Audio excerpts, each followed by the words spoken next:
Stock market లో invest చేసి మీ డబ్బులు డబుల్ చేసుకోవాలనుకుంటున్నారా? సుందర రామిరెడ్డి గారి లైవ్ సెమినార్ కి అటెండ్ అవ్వండి. నమస్తే రమగారు. నమస్తే జయ. రమగారు, మంచి చందమామ కథ చెప్పుకుందామండి. వాగ్దానం. పూర్వం బుద్ధిసాగరుడు అని ఒక వ్యాపారి ఉండేవాడు. మంచి పెద్ద బిజినెస్. పడవలు ఉండేవి ఆయనకి, నౌకల మీద 1,00,000 2 లక్షలు బిజినెస్ తిరిగేది. ఒకసారి ఏమైందట, కోస్తా ప్రాంతానికి పంపించాడు. మన వైపు అనమాట. కోస్తా అంటే అదే కదా. అయితే వెళ్ళిన పడవలు మాయమైపోయినాయో, కొల్లగొట్టపడ్డాయో, వెనక్కి తిరిగి రాలా. జనరల్గా ఈ వ్యాపారాలు చేసే వాళ్ళు ఏంటంటే ఇంట్లో ఏదో కొద్దిగా ఉంచుకుని మొత్తం అంతా బిజినెస్ మీదే పెడతారు. ఇక్కడ భూములు ఆస్తులు అలా ఉంచుకోరు. ఇతను ఉంచుకోలే పాపం. అయితే ఈ పడవలు రాలా. ఒక నది తీరానికి రోజు వెళ్ళి అక్కడ చూసుకునేవాడు. చూడగా ఎన్నాళ్ళు గడిచినా రాలేదు. ఇంటి దగ్గర ఉన్న డబ్బు దాదాపుగా అయిపోవచ్చింది. చాలా దుఃఖంలో ఉన్నాడు. 2-3 వార్తలు కూడా వచ్చినాయి. కోస్తా దగ్గర కొన్ని పడవలు మునిగిపోయినాయి అని. అందులో కొన్నిట్లలో తనది కూడా ఉండుండొచ్చు. తనవి కూడా. చాలా దుఃఖంతో ఏం చేయాలో తెలియక నదీ తీరంలో కూర్చున్నాడు. అయితే అతనికి ఒక మరుగుజ్జువాడు కనపడ్డాడు నీళ్ళలోంచి వస్తూ. ఏమిటో దిగాలుగా ఉన్నావు అని అడిగాడు. ఏం చేయను బాబు, అంతా సంపద కొట్టుకుపోయింది, ఏమీ లేదంటే, సరే ఇతను అన్నాడు, సరే నీ జీవితాన్ని మారుస్తాను నేను, నీకు సంపద దొరికేలా చేస్తా, ఒక్క షరతు మీద అన్నట్ట మరుగుజ్జతను. నేను ఒప్పుకున్నాడు. ఏదో షరతు పెట్టాను. నువ్వు ఇప్పుడు ఇంటికి వెళ్ళంగానే నీకు మొదట ఎవరు ఎదురవుతారో, ఏది ఎదురవుతుందో అది నాకు ఇచ్చేయాలి. ఇప్పుడే అక్కర్లా, 12 ఏళ్ల పాటు నీ దగ్గర ఉంచుకో, 12 సంవత్సరాల తర్వాత అది నాకు ఇవ్వాలి, నేను వచ్చి తీసుకుంటా అంటే సరేనన్నాడు. ఈ మరుగుజ్జతను ఈయన కలిసి ఇంటికి వెళ్ళారు. ఇంటికి వెళ్తే ఈయన ఏమంటున్నాడంటే, రోజు ఆయన ఇంటికి వెళ్ళగానే ఇంట్లో నుంచి పెంపుడు కుక్క పరిగెత్తుకుంటూ వస్తుంది. కుక్కని చేస్తే సరిపోతుంది కదా అంతేగా అనుకున్నాడు. కానీ ఏమైంది, ఆ రోజు ఈయనకి రత్నాకరుడు అని 4 ఏళ్ల పిల్లాడు ఉన్నాడు. ముద్దులు మూట కట్టేవాడు. వాడు ఎప్పటి నుంచో వాళ్ళ నాన్న కోసం వెయిట్ చేస్తున్నాడు. ఈయన వెళ్ళంగానే వాడు ఎదురొచ్చాడు. వెళ్ళిపోయాడు. పిల్లాడిని ఇచ్చేయద్దు. మరుగుజ్జు వాడు ఎదురొచ్చిన వ్యవహారాన్ని చూసుకుని 12 ఏళ్ల తర్వాత మళ్ళీ వస్తానని వెళ్ళిపోయాడు. ఏం చేయాలో తెలియలే. 4 ఏళ్ళ వాడు 12 ఏళ్ళ ఇప్పుడు 16 ఏళ్ళు వస్తాయి. సరే చూద్దాం ఆనాటికి అని చెప్పి ఊరుకున్నాడు. ఆ మర్నాడు వాళ్ళకి ఏదో చిన్న కుంటుంది పొలం, కొద్దిగా పొలం దున్నుతుంటే ఒక బిందె దొరికింది. దాని నిండా డబ్బు ఉంది. మరుగుజ్జువాడు చెప్పాడు కదా నేను బాగు చేస్తానని.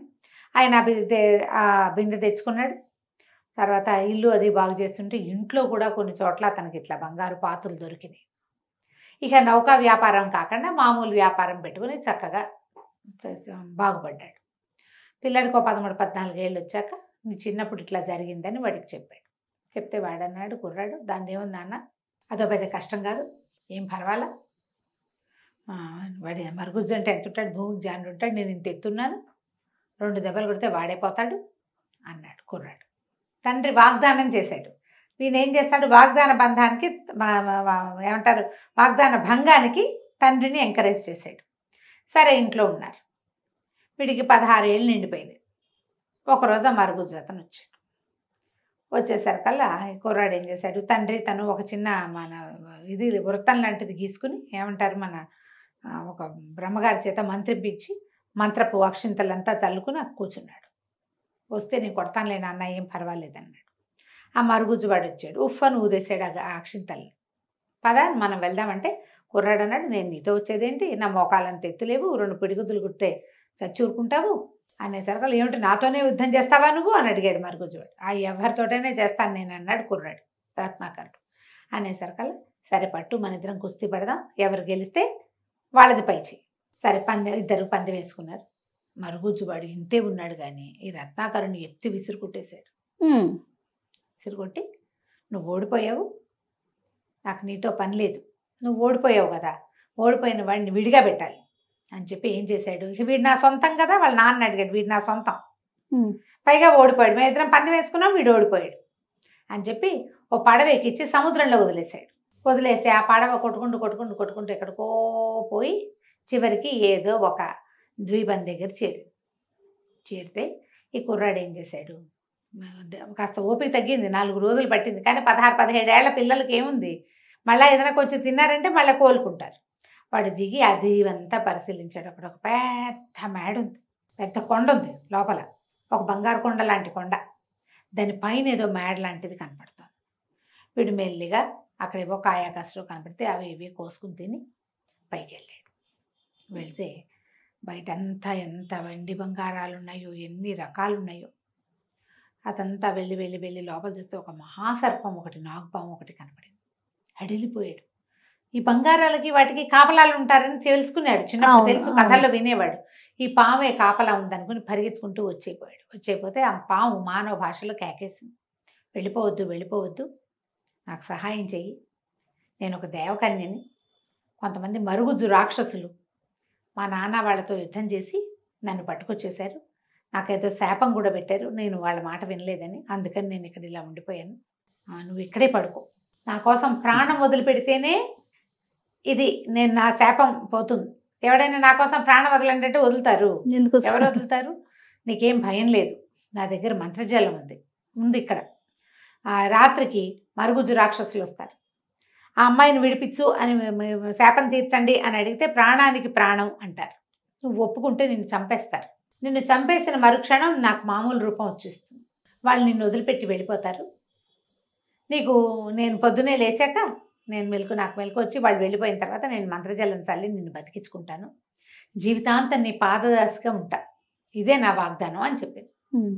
సరే వీడేమనుకున్నాడు, మనకి ఇక్కడ తినలేదు, తిప్పలేదు, అమ్మలేదు, నానలేదు, ఎటాగూ పోతాం 4 రోజుల్లో. ఇక్కడ ఈ ద్వీపంలో ఏం చేస్తాం, సముద్రం ఎక్కడుంది, మన ఊరు ఎక్కడ, పోతే పోతాం. ఒకవేళ బతికేమనుకో ఈ మహాద్భుత సౌందర్య విలాస అవుతుందేమో ఇది రేపొద్దున. ఈ అమ్మాయి ఉంటుంది కదా, ఇక్కడ ఉన్న వెండి బంగారాలన్నీ, ఈ బంగారపు కొండ, ఈ పైన భవనము అన్నీ మనమే అవుతాయిగా అని అనుకుని సరేననుకుని సావిట్లో పడుకున్నాడు. పడుకునేసరికి వాళ్ళు రాత్రి 12 అయ్యేసరికి ఒక 25-30 మంది మరుగుజ్జులు నల్లగా భీకరాకారాలతో ఉన్నవాళ్ళు వచ్చారు రాక్షస మొహాలకి. వస్తే ఎవడరా నువ్వు, దేనికోసం వచ్చావురా అంటే దేవకన్య శాపం విమోచనం కోసం వచ్చాను అంటే వాళ్ళు గట్టిగా అరిచి కేకలు పెట్టారు. దానికోసం చచ్చిపోతావా నువ్వు, అదెవరో కూడా నీకు తెలీదు అంటే అయినా సరే చచ్చిపోతా అన్నాడు. అయితే సరే చచ్చిపో, నువ్వు చస్తేనే మాకు విమోచనం, దానికి విమోచనం అని చెప్పి వాళ్ళు ఏం చేశారు, ఈవిడ మెడకాయ నరికేశాడు, వీళ్ళబడివి మెడ నరికేసి మాయమైపోయారు. ఎప్పుడైతే వీళ్ళు మెడ నరికేశారో ఆ సర్పం కాస్త దేవకన్యగా మారిపోయింది. వీళ్ళంతా వెళ్ళిపోగానే పరుగున వచ్చి మంత్రజలం తీసుకొచ్చి వీడి మీద చల్లింది, వీడిని బతికించి చూసుకున్నారు. మొత్తం రాక్షసులు అక్కడి నుంచి బయటికి వెళ్ళిపోయారు. వాళ్ళ శాపం ఏమిటి, ఈ అమ్మాయి కోసం ఎవరైనా ఒక మానవుడి రక్తం ఇక్కడ పడితేనే వాళ్ళకి ఆ మరుగుజ్జు రూపాలు పోతాయి ఆ రాక్షసులకి.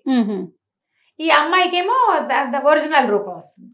వాళ్ళు వెళ్ళిపోగానే ఈ అమ్మాయి ఏం చేసింది, చక్కగా వీడిని బతికించుకుని తర్వాత ఇక్కడే ఉండు, మనిద్దరం పెళ్లి చేసుకుందాం, నాతో పాటే ఉండమని కుర్రాన్ని తనతో పాటే ఉంచుకుంది. వాళ్ళు ఎన్నాళ్ళు కలిసి హాయిగా ఉన్నారు. ఆ భవనం నిండా వెండి బంగారాలు ఉన్నాయి. ఎప్పుడైతే ఈ రాక్షస మాయలు అవి తొలగిపోయినాయో చుట్టుపక్కల ప్రాంతాల నుంచి చక్కగా పని వాళ్ళు వచ్చారు, తోటలు దొడ్లు అన్నీ చక్కగా ఉన్నాయి. కొన్నాళ్ల పాటు హాయిగా ఉన్నారు. ఓ పిల్లాడు కూడా పుట్టాడు. పిల్లవాడు పుట్టిన తర్వాత వీడికి ఎంతసేపు నాన్నని చూద్దామని అనిపించేది. అమ్మ నాన్నని చూడాలి అంటూ ఉంటే సరే అమ్మాయి అంది, సరే నువ్వు అంత బాధపడుతున్నావు కదా, వెళ్ళిపో, మళ్ళీ వద్దు కానీ అని చెప్పి ఒక ఉంగరం ఇచ్చింది. ఈ ఉంగరాన్ని పట్టుకుని నన్ను తలుచుకుంటే, మమ్మల్ని తలుచుకుంటే మేము నీకు కనపడతాం, కానీ మీ అమ్మా నాన్నల ముందు ఈ ఉంగరపు మహిమని చూపించకూడదు, ఎవరి ముందు చూపించకూడదు, నువ్వు ఏకాంతంలో ఉన్నప్పుడే ఇది చేయాలి అనేసరికి కుర్రాడు ఒప్పుకున్నాడు, రత్నాకరుడు ఒప్పుకున్నాడు. తర్వాత ఇతను ఏం చేసింది, ఒక మంత్రం వేసి ఇతన్ని వాళ్ళ ఊళ్ళో ప్రవేశపెట్టింది. అప్పటికి వెళ్ళిపోయి ఎంతకాలం అయిందో. సముద్రంలో పడిపోయిన పిల్లవాడు బతికొస్తాడని ఎవరు ఊహిస్తారు? వాళ్ళ అమ్మా నాన్న నమ్మల. వెళ్ళేటప్పుడు లేత నువ్వు మీసాలు మొహం వాడు, ఇప్పుడు పెద్ద పెద్ద మీసాలు గడ్డాలు వచ్చినా ఇంత మనిషి అయ్యాడు, లావయ్యాడు. వాళ్ళ అమ్మా నాన్న గుర్తుపట్ల. వీడు పదే పదే అన్ని నమ్మించేలాగా చెప్పాడు.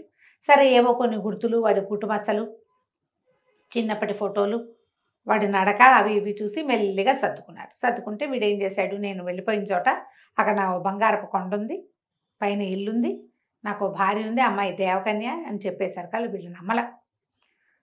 ఏమిటో డప్పాలు కొడుతున్నాడు వీడు, ఎటాగోటా బతికొచ్చాడు, దేవకన్యతో పెళ్ళి ఎట్లా అవుతుంది? వాళ్ళు నమ్మకపోయేసరికి కుర్రాడికి వాళ్ళని నమ్మించేసేయాలి ఎలాగైనా అనిపించింది. అనిపించి ఏం చేశాడు, ఆ ఉంగరం పైకి తీసి ఇలాగ పెట్టుకుంటూ నా భార్య కొడుకు కనపడాలని చేశాడు. ఠకీమని భార్య కుమారుడు వచ్చేసారు. అక్కడికి వచ్చేసరికి అమ్మ నాన్న ఆశ్చర్యపోయారు, చుట్టుపక్కలంతా తెల్లబోయారు, ఆహాహా అన్నారు. అంతా బాగానే ఉంది. కానీ అమ్మాయికి పిచ్చి కోపం వచ్చింది. నీకు ఒక ఆజ్ఞ ఉంది కదా, ఎవరి ముందు నన్ను తలవకూడదు, నువ్వు వీళ్ళందరి ముందు నేను ఆ ఉంగరం పట్టుకుంటే వస్తానని చూపించేశావు అని మహాకోపం వచ్చేసింది. వాగ్దాన భంగం చేసావు నువ్వు అని మంటగా ఉంది. కానీ కొద్ది రోజులు వీళ్ళతో పాటే ఉంది కానీ ఆ అమ్మాయికి మంటగా ఉండేది. నా మాట కాదన్నాడు వీడు అని. అయితే ఒకనాటి సాయంకాలము షికారుకి వెళ్ళారు. షికారుకి వెళ్తే ఒక నది ఒడ్డున బోళ్ళంత చిన్న తోట, తర్వాత బోళ్ళని పువ్వుల చెట్లు అవి ఇవి ఉంటే ఒక చిన్న పొదరింట్లో కాసేపు విశ్రమిస్తే అబ్బాయి ఏం చేశాడు, ఇతను చెయ్యి మామూలుగా ఏ చేతికి ఉంగరం పెట్టుకుంటాడో ఆ చెయ్యి తల కింద పెట్టుకుని పడుకునే అలవాటు అతనికి. దిండు గిండు ఏం లేదు కదా, ఇలా పొదరింట్లో పడుకున్నప్పుడు రెండో పక్కకి ఒత్తిగిలి పడుకుని ఈ చెయ్యి వదిలేశాడు. ఈ అమ్మాయి ఏం చేసింది, వాడు నిద్రపోవటం చూసి ఉంగరం తీసేసి కొడుకుతో సహా మాయమైపోయింది. అంటే ఈసారి అతనికి ఉంగరం లేదు కాబట్టి తన్ని తెప్పించలేదు. ఇప్పుడు భర్తను పోగొట్టుకోవడానికి కూడా రెడీ అవుతారు ఆడవాళ్ళు. ఇట్లా మాయమైపోయింది. లేదు చూసుకుంటే ఇంకేముంది, ఉంగరం, భార్య లేదు, కొడుకు లేడు, ఉంగరము లేదు. దాంతో ఇతను చాలా బాధపడ్డాడు. ఏం చేయాలో తెలియలేదు. అక్కడక్కడక్కడే తిరుగుతూ ఉండేవాడు. వాళ్ళ నాన్నకు చెప్పాడు, నేను వెళ్ళి నా భార్యని కొడుకుని తెచ్చుకుంటా. అయితే ఈ బంగారు కొండ ఎక్కడుంది, అది కొంచెం డౌట్ కదా. అక్కడి నుంచి ఒక సముద్రంలో ఒక పడ వేసుకుని బయలుదేరి ఇతను రకరకాల ద్వీపాలు ప్రయత్నం చేసి చివరికి ఏదో ఒక ద్వీపాన్ని చేరితే ఆ ద్వీపంలో కూడా ఒక కొండ ఉంది. ఈ కొండ నుంచి ఆ కొండకి వెళ్ళేందుకు మార్గం ఏదైనా ఉంటుందేమోనని ద్వీపంలో దిగాడు. అయితే అక్కడ ఉన్న కొండ మొదట్లో ఓ ముగ్గురు భూతాలు లాంటి వాళ్ళు వాదించుకుంటున్నారు. ఇతను అక్కడికి వెళ్ళి చూసుకున్నాడు. ఏం చేస్తున్నారంటే వాళ్ళ దగ్గర ఒక 3 వస్తువులు ఉన్నాయి. వాళ్ళేమో 2 ఉన్నారు. ఒకటి మెళ్ళో వేసుకునే దండ, ఒక ముత్యాల దండ లాంటిది. ఆ దండ ఉంటే ఎవరికి కనపడరు. అక్కడి నుంచి ఒక జత పావు కోళ్ళు, అవి వేసుకుంటే ఎక్కడికి కావాలంటే అక్కడికి వెళ్ళిపోతారు. అక్కడి నుంచి ఒక కత్తి, ఎవరినైనా చంపేయగలరు దాంతో, ఎలాంటి వాడితోటైనా యుద్ధం చేయగలరు. సరే ఇతను అన్నాడు, నువ్వు మనిషివి కదా, వాళ్ళే అడిగారు, నువ్వు మనిషివి, నీకు బోళ్ళని తెలివితేటలుంటే ఇవి మాకు పంచిపెట్టాను. ఎన్ని సినిమాల్లో వాడారో దీన్ని పంచిపెట్టమంటే ఇతను అన్నాడు, అసలు వీటికి మీరు ఏదో పవర్స్ ఉన్నాయని చెప్తున్నారు, ఆ శక్తులు ఉన్నాయి లేదో నన్ను చూడనివ్వండి, ఏదో ఆ కత్తి నా చేతికి ఇవ్వండి. కత్తి గాల్లో ఇట్లా అన్నాడు. మెరుపులు వస్తున్నాయి దాంట్లోంచి. ఈ పావు కోళ్ళు వేసుకో, అక్కడ కావాలంటే అక్కడికి వెళ్తావు, ఇక్కడ కావాలంటే ఇక్కడికి వెళ్తావు అని పావు కోళ్ళు ఇచ్చారు. కాళ్ళకి తగిలించుకున్నాడు. అక్కడి నుంచి ముత్యాల దండ మెళ్ళలో వేశారు.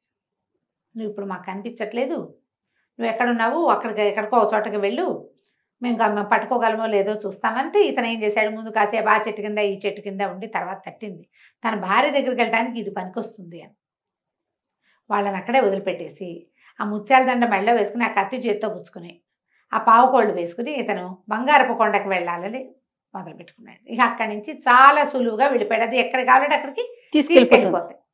ఆ బంగారపు కొండకి చేరితే ఆ పెద్ద భవనం కదా వాళ్ళది, కొండ భవనము. ఆ కోట బయట బోళ్ళంత మంది వాద్యగాళ్ళు వాళ్ళు ఉన్నారు. ఏదో పెళ్లి హడావిడిలాగా ఉంది. ఏం జరుగుతుందంటే, ఇగో దేవకన్య ఉంది కదా, ఆవిడ స్వయంవరం చేసుకుంటుందని చెప్పారు. వీడి భార్య స్వయంవరం, మరి ఇప్పుడు భర్త లేడు, స్వయంవరం చాటించుకుంది ఆవిడ. బోళ్ళంతమంది దేవతాగణం వాళ్ళు వీళ్ళు వచ్చున్నారు. ఇతను ఏం చేశాడు, మెళ్ళో ఆ ముత్యాల దండంలో తోటి ఉన్నాడు కదా, లోపలికి వెళ్ళిపోయాడు. వెళ్ళి చూస్తే బోళ్ళంతమంది దేవగణం వచ్చి ఉన్నారు అక్కడ, దేవతలు ఈ అమ్మాయిని పెళ్లి చేసుకోవడం కోసం. తనకి ఏం చేయాలో తెలియలేదు. సరే ఒక ఆలోచన చేసి ఆ అమ్మాయి ఏవో రకరకాల విందులు అవి చేస్తున్నారు. ఈ రాజకుమారి దేవకన్య కూడా ఒక కుర్చీ వేసుకుని అప్పుడు కూర్చుంది భోజనానికి. ఈ అమ్మాయి ఒక ముద్ద తీసుకోబోతుంటే కింద పళ్ళెం లాగేస్తున్నాడు అతను. ఒక ముద్ద తీసుకుని పైకి, పళ్ళెం దూరంగా వెళ్ళిపోయింది. చూసుకుంది, ఇదేమిటి నేను ఇక్కడే తింటాను, పళ్ళెం అక్కడ ఎందుకుందని పళ్ళెం దగ్గరికి లాక్కుంది. మళ్ళీ ఈ అమ్మాయి ముద్ద పైకి దిగానే పళ్ళెం లాగేశాడు. అతను ముత్యాల దండ ఉంది కదా, అతను కనిపించడు. అమ్మాయికి అర్థం కాలేదు, నాకే చాలా మాయలు వచ్చు, నన్ను మించిన మాయ ఏదో ఇక్కడ నడుస్తోంది. ఆ ముత్యాల దండ ఇంకా పెద్ద బలమైనది అనమాట, వీళ్ళ మాయల కంటే ఎక్కువ బలమైనది. ఇదేమిటి ఇట్లా అయింది, ఎందుకు ఇలా అవుతుంది అని ఆశ్చర్యపోయింది. లేచి నిలబడగానే అమ్మాయి కూర్చుని కుర్చీ కూడా జరిపేస్తాడు. రకరకాల మాయలు నడుస్తుండేసరికల్లా అమ్మాయి చాలా ఖిన్నవదనంతో అయిపోతుంది, ఏదో జరుగుతోంది అని. అప్పుడు ఇతను ఏం చేశాడంటే తన మెడలో ఉన్న దండ తీసి కనపడ్డాడు. మా నాన్న నా చిన్నప్పుడు నన్ను మరుగుజ్జువాడికి ఇస్తానని వాగ్దానం చేశాడు. వాగ్దాన భంగం చేసి నన్ను పోగొట్టుకున్నాడు. ఓకే, నేను ఆ ఉంగరం పెట్టుకుని ఎవరి ముందు నిన్ను తలవను అని నీకు వాగ్దానం చేసి పొరపాటున ఆ వాగ్దాన భంగం చేసి నిన్ను పోగొట్టుకున్నా. నువ్వు నీ రూపాన్ని మారిస్తే రూపం మార్చుకునేందుకు నీకు అవకాశం ఇచ్చి ప్రాణత్యాగం చేస్తే నాకు పాదదాసిగా ఉంటానని చెప్పావు. నువ్వేం పోగొట్టుకుంటావో ఈ వాగ్దాన భంగం చేసి. మేమిద్దరం వాగ్దాన భంగం చేసి ఈ పరిస్థితి వచ్చింది మాకు. మరి నువ్వేం పోగొట్టుకోవడానికి సిద్ధంగా ఉన్నావు అంటే అమ్మాయి చాలా కష్టంతో వచ్చింది. నిజమే, నేను కూడా అదే చేస్తున్నాక. మనుషులు వాగ్దానాలు నిలబెట్టుకోలేరని నేను అతన్ని తిట్టాను. నేను చేసేది కూడా అదేగా. ఏం చెప్పింది అమ్మాయి? నన్ను రక్షించు, నా కోసం నీ ప్రాణం ఇవ్వు, నీకు పాదదాసిగా ఉంటా, నువ్వు బతికున్నంత కాలం అని చెప్పింది. వీడు బతికే ఉండగా నేను ఇంకోటి పెళ్లి చేసుకుంటే వీడికి పాదదాసిగా నేను ఎట్లా ఉంటాను? ఆ అమ్మాయి నిశ్శబ్దంగా ఈ పెళ్లి క్యాన్సిల్ చేసుకుంది. నాది పొరపాటు, కోపంతో నేను ఈ పని చేయబోయాను. మీ నాన్న లోభంతో వాగ్దాన భంగం చేశాడు, కుమారుడు పిచ్చితోటి. నువ్వేమో నిన్ను నమ్మించాలన్న పిచ్చితోటి చేసావు, నేనేమో నా మాట వినలేదన్న పిచ్చితోటి వాగ్దాన భంగం చేస్తున్నాను. కాబట్టి నేను వాగ్దాన భంగం చేయను, నీ పాదదశగానే ఉంటా. నువ్వు మనిషిగా ఎంతకాలం జీవించి ఉంటే అంతకాలము నీతో ఉంటా. ఎందుకంటే అమ్మాయి అలాగే యంగ్గా ఉంటుంది, నేను ముసలాడైపోతాడు క్రమంగా. పెళ్లి క్యాన్సిల్ చేసుకుంది. మళ్ళీ భర్తతో పిల్లవాడితోటి ఉండటం మొదలుపెట్టింది. అప్పుడప్పుడు పెళ్లి కింద భూలోకంలో కూడా వెళ్ళి, అదే ఆ సముద్రాల అవతలు ఉన్న వాళ్ళ ఊరికి కూడా వెళ్ళి వాళ్ళ అమ్మ నాన్నను కూడా చూసి వచ్చేవాళ్ళు. కథకంచికి మనం ఇంటికి. నమస్తే అండి. నమస్తే జయ. సుమన్ టీవీలో మీ పర్సనల్ అండ్ బిజినెస్ ప్రమోషన్స్ కోసం కింది నెంబర్కి కాంటాక్ట్ చేయండి.